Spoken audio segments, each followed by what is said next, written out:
Now it's time for the comedy spot. Rachel Kofer is gonna tell you what's hot. News, jokes, and so much more. You never know what she's got in store.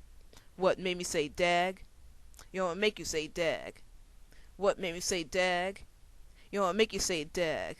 Let's see what she has today. I really don't know what else to say. In England, a cigarette is called a fag. Here comes Rachel Kofer with dag. Hi, I'm Rachel Kofer, and this is what made me say dag this week. In political news, President Bush says he will not be rushed into a new strategy for Iraq.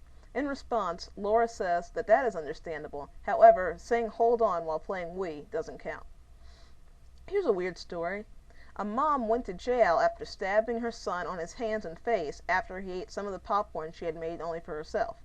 Apparently, the situation was so bad, the police had to call the colonel for advice.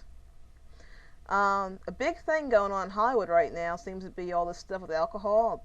You know, Mel Gibson, Lindsay Lohan, and now Nicole Richie was arrested this past week for a DUI. The officer saw her swerving, pulled her over, and said he had a bone to pick with her. In tech news, a new video game based on the Christian book series Left Behind is accused of being too violent against non-Christians. Unfortunately, the Christian right assumed RPG stood for religion-pushing game.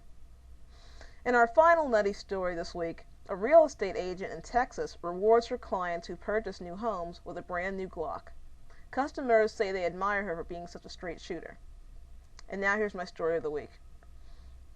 In English class, we're reading Dante's Inferno. It's got a lot of weird, interesting stuff happening in it.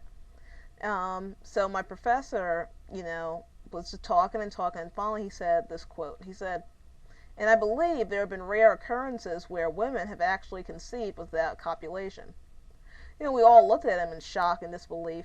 He then turned to a senior bio major that's in our class for reassurance, and when he asked her if she had ever heard of it, she said, "I've never heard of that before in my life." Not willing to give up so easy, he said, "Oh, yes, it has. I think it's called ovariogenesis or something like that."